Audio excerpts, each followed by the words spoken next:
Alright, I would like to offer some tips and tricks to those who are new to USPSA or action pistol competitions. Maybe you've got a match coming up, maybe you've been shooting for a year or so.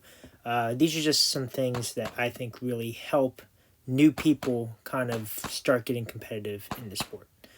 Now, first off, some disclaimers. I'm not an expert at this. I don't even have a classification, so take this with a grain of salt. But I have shot a few. All right. So a couple things. First, it's a race. All right. The goal is to shoot fast and then hope you hit what you were aiming at. Now, the way to succeed at that is do all your prep work before you even show up. So your shooting skills should be developed to the point of subconscious competence before you show up to your match, or at least understand that that's the goal, that all the development for the sport happens not while you're actually participating in the sport.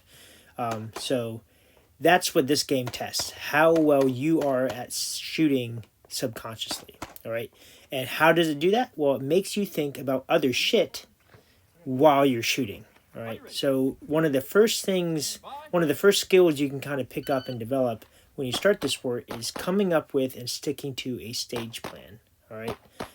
Now, this is an excellent example of what it looks like when you are good at shooting, but you don't have a stage plan. I go to transition to another target. It's not where I expect it. I run out of ammo and then have to fix that when I didn't intend to, and then I'm just kind of rushing to catch up. We're going to take a look at that other stage again. And this time I stick to the stage plan that I actually came up with. So I land in the shooting box ready to make a wide transition. That's where my feet are set like that. So I do that string of targets, and then I can swing all the way to the left to get those far ones.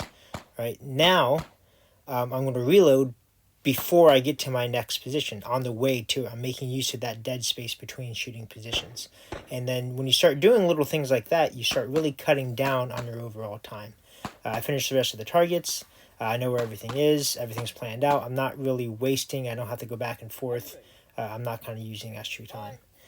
We're going to take one final look at this classifier stage.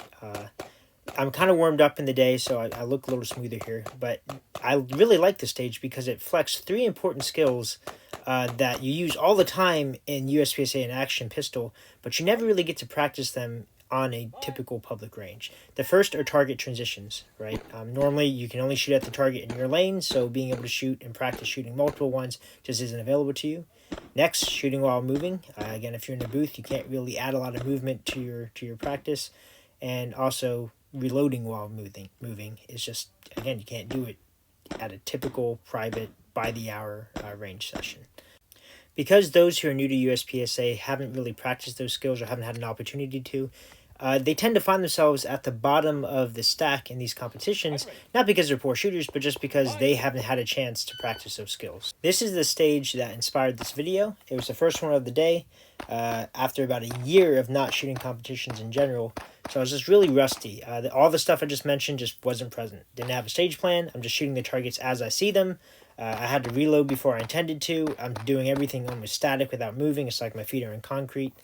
Obviously, I warmed up throughout the day, but it just took a while to get my sea legs back for this kind of thing. Anyway, so these are my tips. I hope you got something out of it. Hope it makes you feel a little more comfortable going into this stuff. Stay safe, guys, and take care.